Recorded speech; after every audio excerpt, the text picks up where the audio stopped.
Ingat, subscribe dulu guys. Gratis.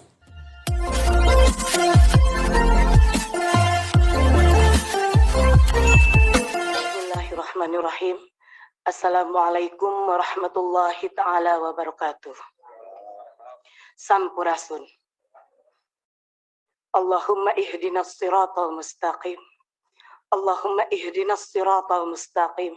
Allahumma ihdinas siratal mustaqim. Rabbi israhli sadri wa yassirli amri wahlul uqdatam min lisani yafqahu qawli. Bapak pimpinan yang saya hormati, serta Bapak Dewan di Komisi 10 yang sangat saya hormati, rekan-rekan seperjuangan yang saya sangat banggakan, juga wakil rakyat yang berada di pinggir saya dan belakang saya. Terima kasih Bapak. Bapak dengan hebat menyuarakan aspirasi kami. Jazakallahu khairan katsira.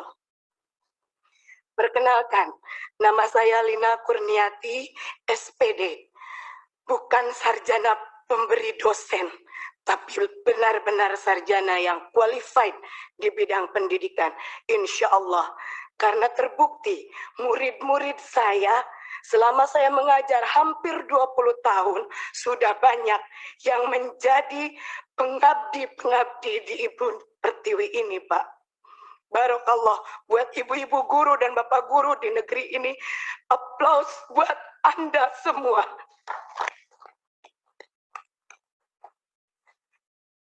Bangga saya bisa duduk di sini memangku amanah yang sangat besar, Bapak.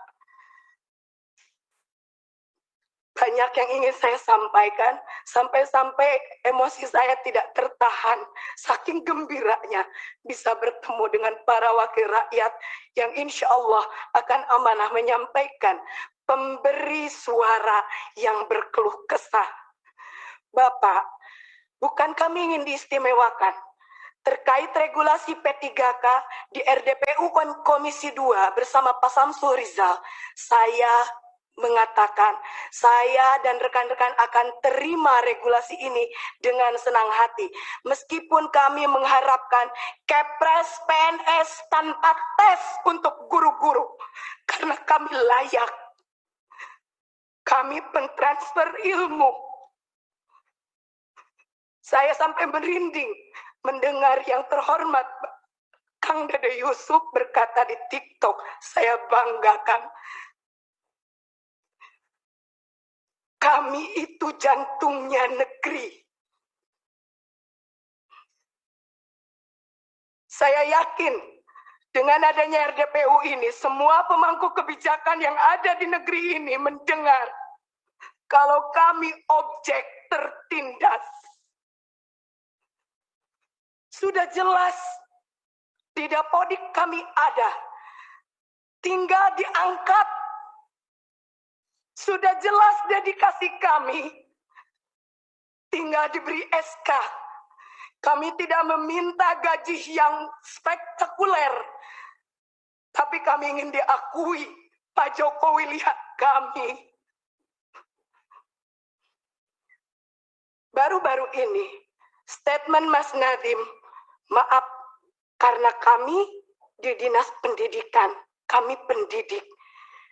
Maaf Mas Nadiem, statement Mas Nadiem membuat polemik baru di antara kami semua.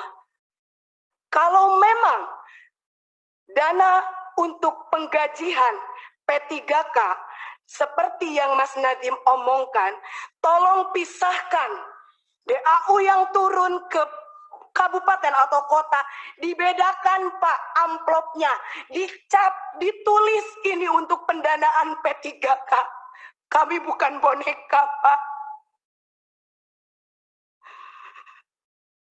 Kami bukan boneka yang bisa digonjang-ganjing. Sampai saya mikir, kita di daerah dengan gaji 450.000 per bulan, dan itu pun hanya dibayar 4 bulan sekali. mendapatkan angin segar.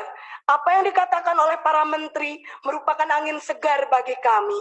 Tetapi pada kenyataannya, tatkala kami mendatangi DPRD provinsi, mendatangi DPRD kabupaten, antara legislatif dan eksekutif kami datangi, Pak.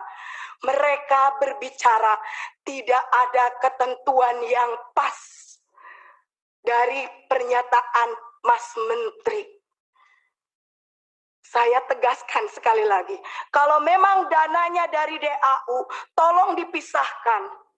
Supaya pihak kabupaten kota jelas, ini amanah untuk para guru. Maaf, kalau Lina di sini ngomong emosi. Karena Lina pernah terjun langsung, Pak, ke lapangan. Masih ada rekan Lina yang digaji 150.000. Dengan jarak tempuh dari rumah ke sekolah 45 menit tidak bisa menggunakan sepeda atau motor atau mobil. Bayangkan kalau hujan, Pak. Dan itu Lina bikin semi dokumenter biar jadi bahan untuk para pemangku kebijakan melihat di lapangan seperti apa. Jangankan beras yang ditanggung negara, kami sakit pun negara tidak akan tahu, Pak. Kami honorer, kami mengabdi, ijazah kami S1, tapi nasib kami lebih rendah dari seorang kuli pasar.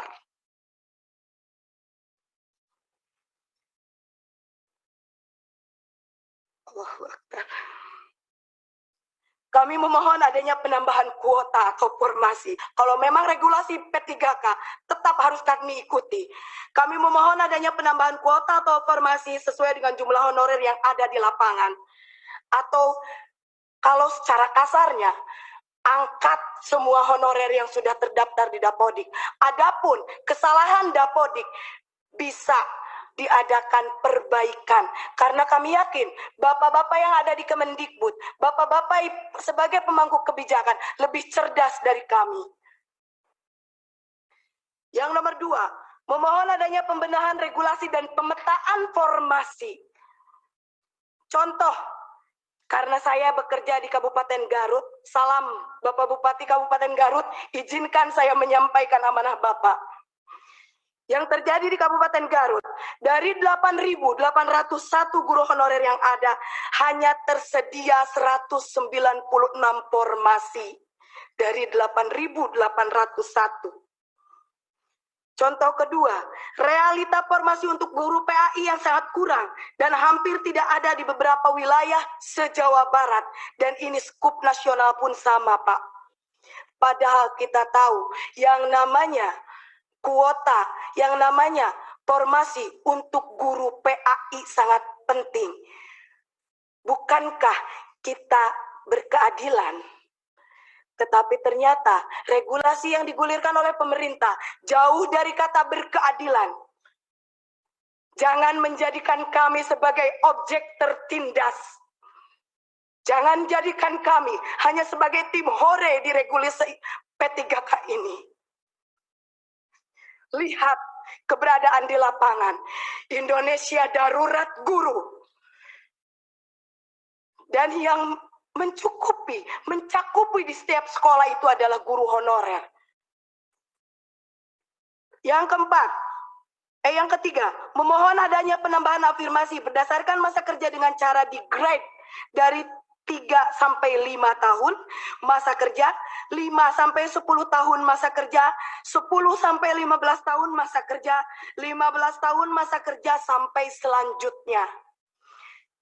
Karena apabila afirmasinya dibilang hanya untuk 50 tahun, belum tentu mereka itu masa kerjanya sesuai grade. Dan perlu digarisbawahi, Bapak, honorer itu bukan hanya K2. Ada yang non-kategori. Ari non kategori mapak mudab dabun, teka luhur teka hanap sur bahasa pasantren. Jadi di tengah-tengah, Bu, mereka tidak diakui. Yang keempat, memohon supaya pendaftar dengan nilai yang sudah mencapai passing grade bisa diloloskan dan ditempatkan di tempat kerja masing-masing. Contoh realnya di sekolah saya, PNS-nya hanya 1 orang, Pak. Semuanya honorer. Saya lulus passing grade, Pak. Tapi karena tidak ada formasi, sudah jelas di sekolah saya tidak ada guru PNS-nya. Kekurangan guru, tapi tidak ada formasi, maka saya dinyatakan tidak lolos, hanya lolos passing grade saja. Barokallah, Allah menakdirkan saya untuk duduk di sini bersama ibu-ibu dan bapak-bapak terhormat. Yang kelima, memohon untuk P3K tahap 2, kalau regulasinya seperti ini, ditunda kalau menurut saya. Karena hanya memperlihatkan kredibilitas cara kerja dari para pemangku kebijakan di atas. Komitmennya tidak ada, konsistensinya tidak ada. Hari ini bilang seperti ini, besok lusa akan berubah. Ternyata memang untuk mempermainkan seorang guru itu, seorang pendidik itu kayaknya asik gitu, Pak. Yang keenam, memohon mengangkat guru yang berstatus honorer menjadi ASN, karena sebagian besar kebutuhan guru dipenuhi oleh guru berstatus honorer. Itulah yang ada yang terjadi di lapangan. Sungguh sangat dilematis, Pak. Betul kata Bapak yang tadi, Bapak siapa, Pak? Bapak Wahidin.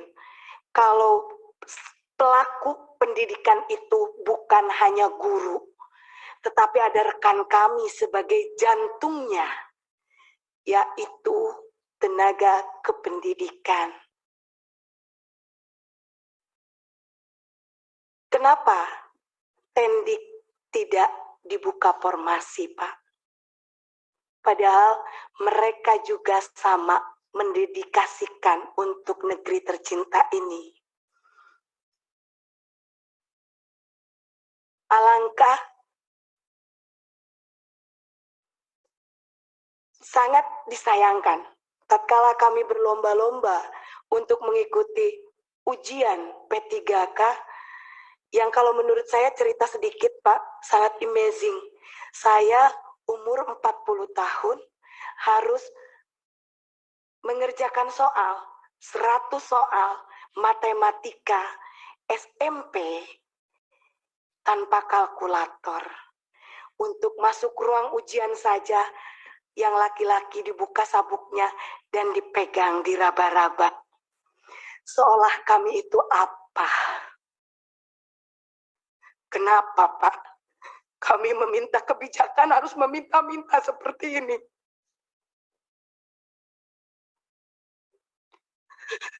Padahal kami itu terhormat, Pak.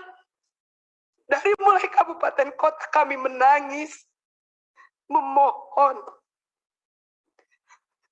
Kenapa, Pak? Padahal kami bukan koruptor. Kami pencetak generasi bangsa. Kami tidak akan beraksi selama masih bisa diplomasi.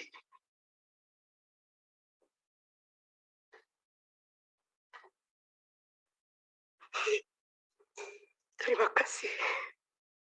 Mungkin nanti ada teman saya yang akan menambahkan. Jazakallah, Bapak. Jangan membuat air mata kami menangis lagi. Jangan menjadikan ketidakmampuan kami menjadi objek tertindas. Bangkitkan semangat kami. Karena kami tidak meminta apa-apa. Angkat kami. Angkat derajat kami. Hanya untuk bisa menyekolahkan anak-anak kami. Wabillahi taufiq wal hidayah. Wa ridha wal inayah. Wassalamualaikum warahmatullahi ta'ala wabarakatuh. Sampurasun, Pak. Rambas.